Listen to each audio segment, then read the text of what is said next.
for you guys not to touch any surfaces or any yung mga high touch.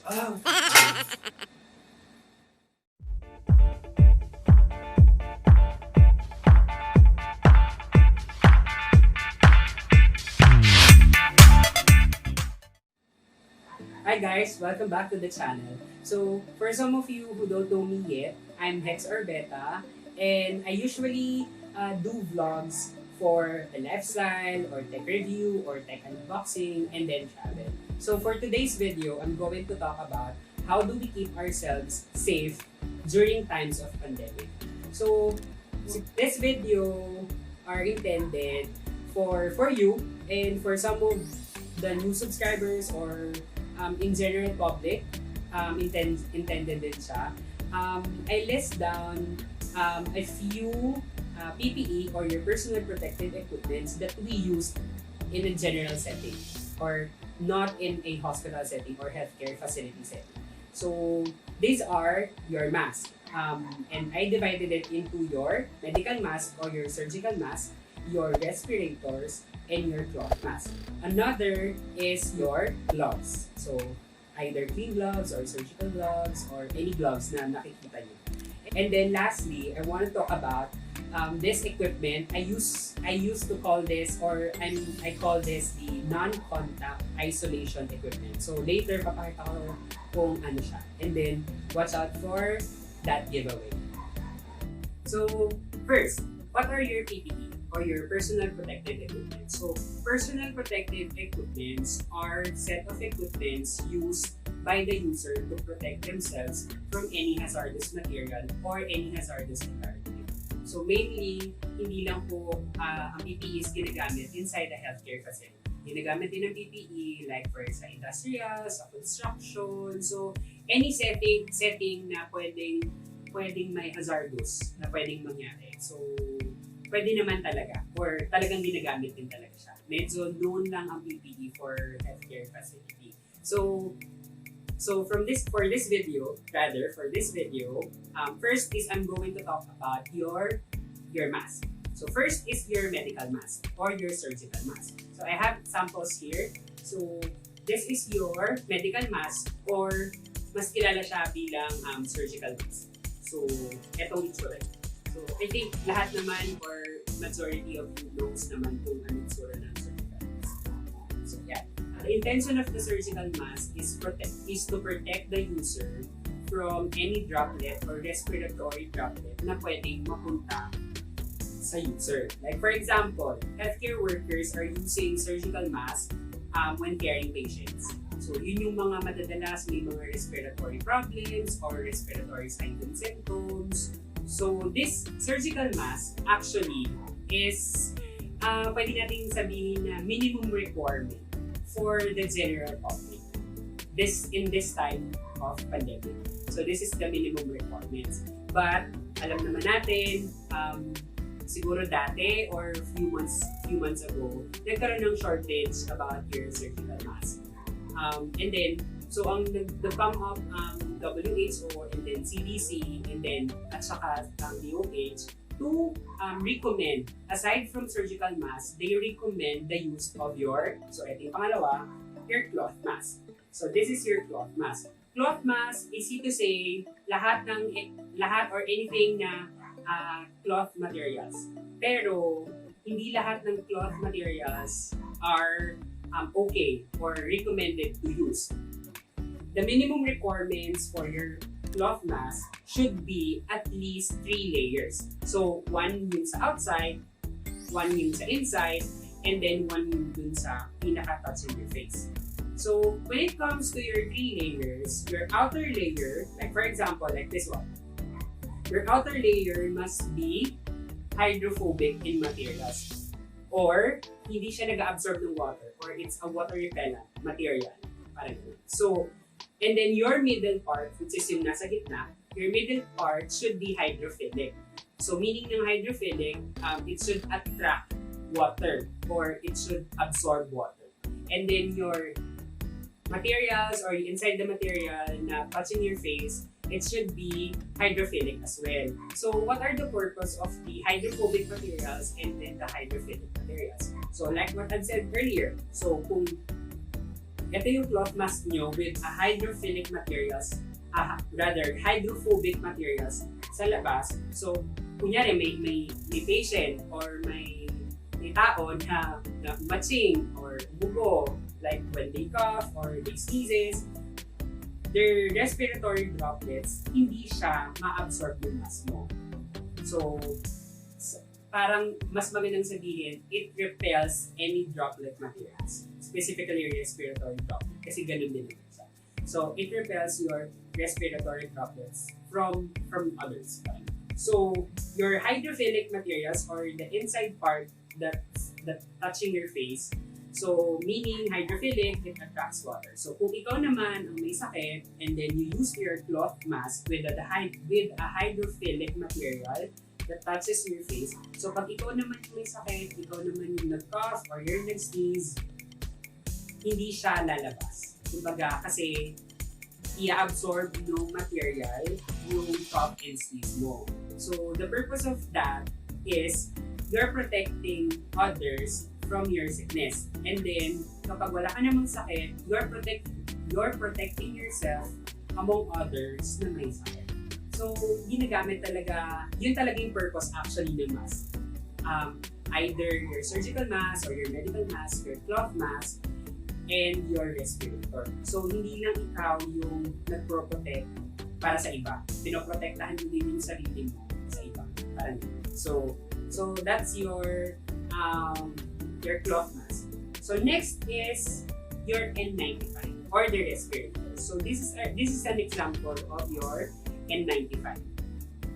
So it's a cone shape and a headband. So dalawa siya. This strap is used to secure your respirator sa face mo. So, para at least alam natin na well-secured, well-fitted yung mask din sa user. Kasi yun yung purpose ng respirator. When you're using your respirator, it should be well-fitted and then it should be fit-tested and then you're supposed to seal check your respirator before ka pumunta sa patient or when you're in contact with the patient. So, other examples of respirators are N95, FFP2 or FFP3, and your KN95. So, yung FFP2 and FFP3, it's a European standards, while your KN95 is a Chinese standards. So, I have this one, my previous blog. You can check that out. I'll leave the description on the description box. You can check kung ano yung difference between your FFP2, FFP3, N95, and KN95. So, leave ko yung link dun sa description. So, based on experience, and then based on my observation, most of the people are using a mask in a wrong way. Let's start with the general public. So general public, like for example, they're using your cloth mask. So pag sinuot mo yung cloth mask, example, suot natin. Yeah. Some of the user are using the cloth mask in this way. Ganyan. Or nakaganito. Or nakaganito.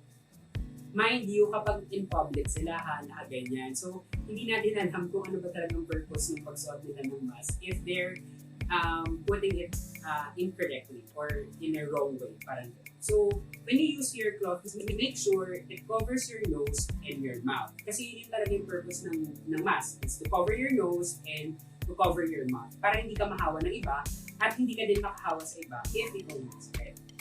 That's the example for the cloth mask. While your surgical mask, actually, ganito din siya. That's natin. So, this is the correct way of yung ito. Ganito dapat siya. Ganito dapat siya nakasuot. So, may mga ibang tao na ganito. Like for example, ganun din. Nababa, or yan nakababa or ganito. So, hindi talaga siya pwede kasi madidefeat kasi yung purpose ng paggamit natin ng surgical mask. And then, make sure when you're using your surgical mask, the outer layer or the outer part, which is the colored one or the blue one, some merong mga green. So, ganun, may green siya. So, dapat yung colored side or colored part, yun yung nasa outside. And then yung white part, it should be the one that's touching your face or yung in contact with your face. Bakit?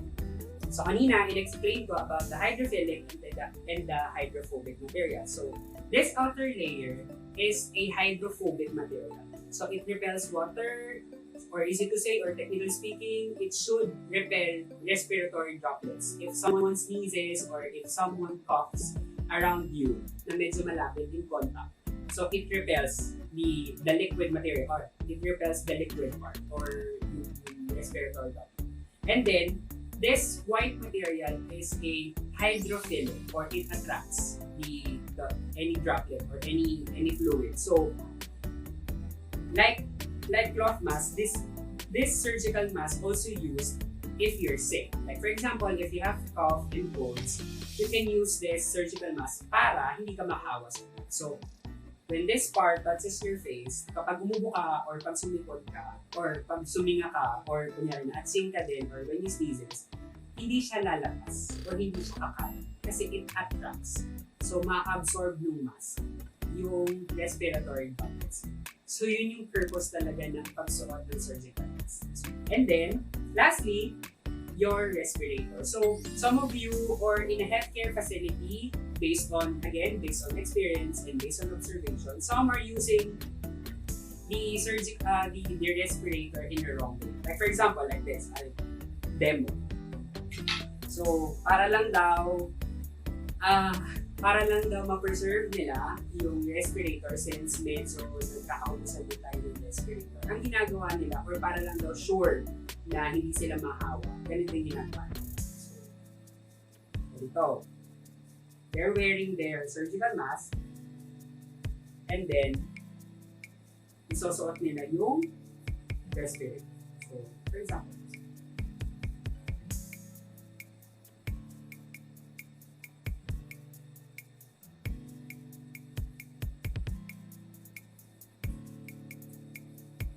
yan. So, ganito nila sinusuot. So, surgical mask on here inside, and then outside is the respirator. So, anong mali doon? So, hubarin mo muna kasi baka hindi nyo maintindihan kasi baka medyo mo.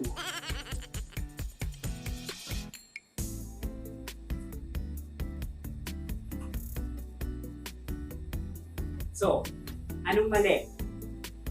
Ang mali doon is hindi na well-fitted yung respirator nyo. And dahil hindi pala i-L. So, because of the surgical mask na nasa loob. So, dapat talaga, when you're using your respirator, kailangan respirator na. Kung gusto nyo ma-preserve yung gamit ng respirator nyo, it should be the other way around.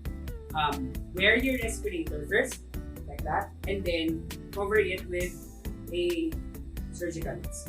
So, yun yung mga gumagamit ng respirator na gusto nilang extend yung use. Like for example, that's the reuse and then the extend use of your respirator. So, this is okay. Actually, this is acceptable. Yung ganito. Yan, your respirator, and then sa ibabaw is your surgical mask.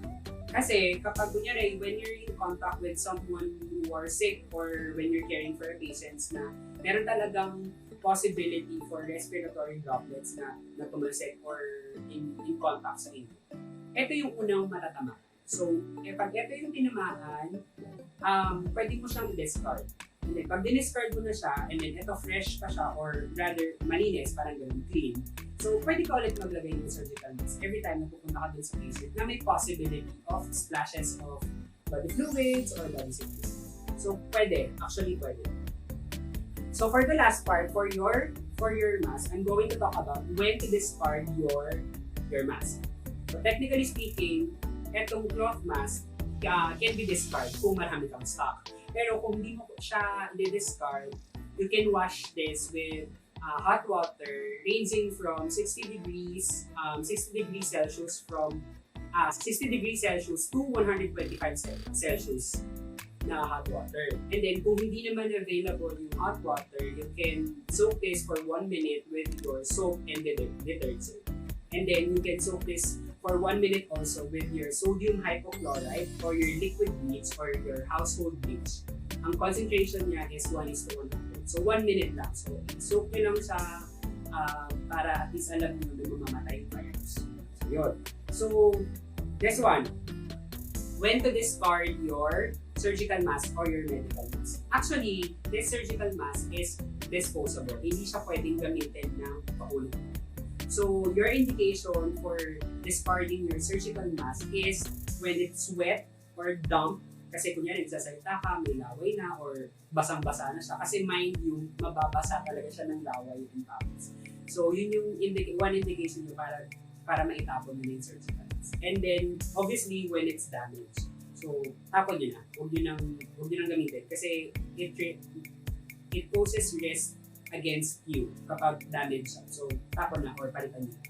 And then, likewise, with your respirator, your indication to discard or to change your respirators are when it's damp or basa na ng pawis or ng saliva or ng laway. And then another one is when you're in contact with any body fluids, blood, body fluids, body secretion. So pag natasika na siya, so kailangan mo na siyang itapon. So that's the reason kung bakit natin siya nilalagyan ng surgical mask para ma-preserve natin yung respirator.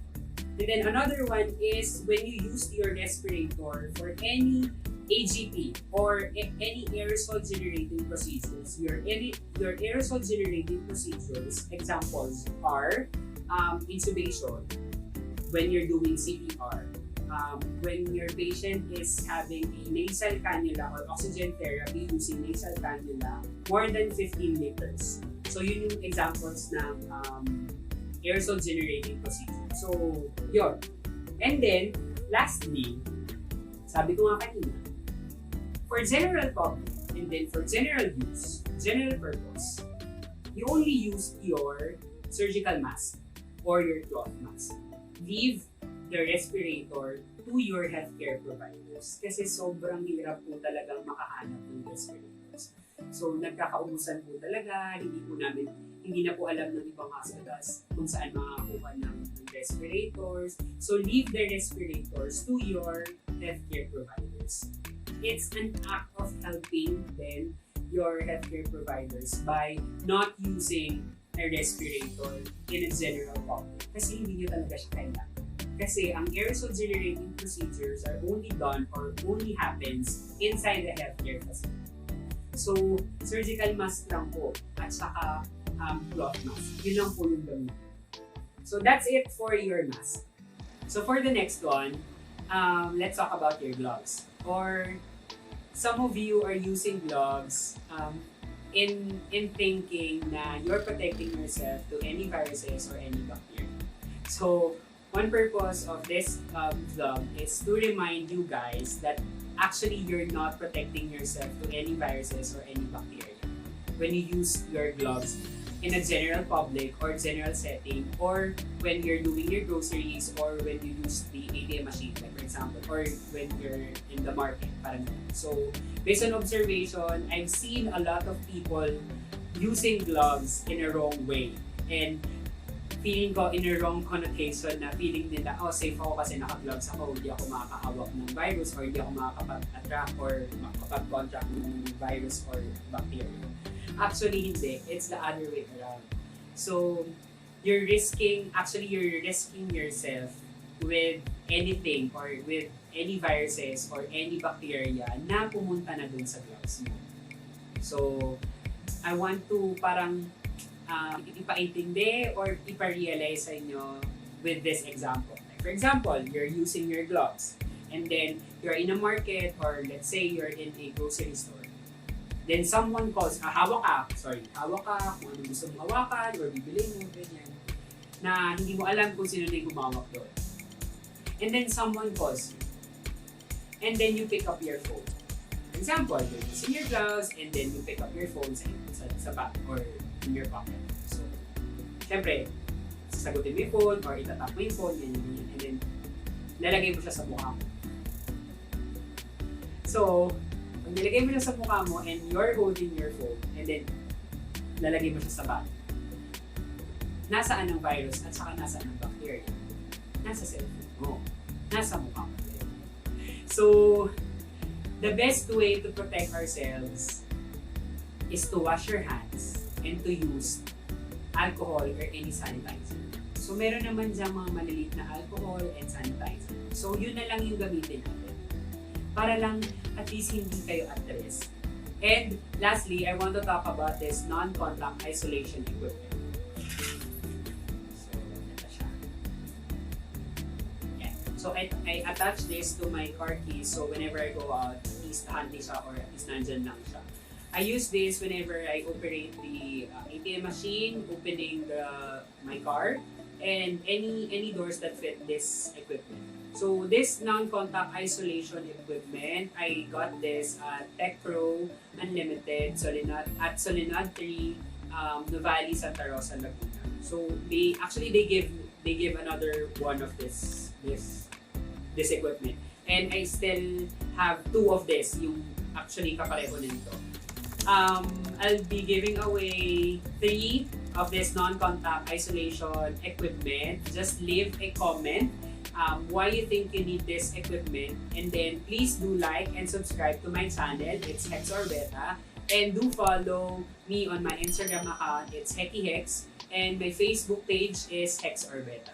So that's it. So I think I covered all the information na gusto ko talagang sabihin sa inyo, and I think yun din yun. I shed some light on the misconception or yung misuse or improper use of your personal protective equipment, and I do hope na bigyan ko kayo ng information how do we keep ourselves safe in these times of pandemic. Yun lang. So I think I'll see you on my next video. Thank you. Thanks.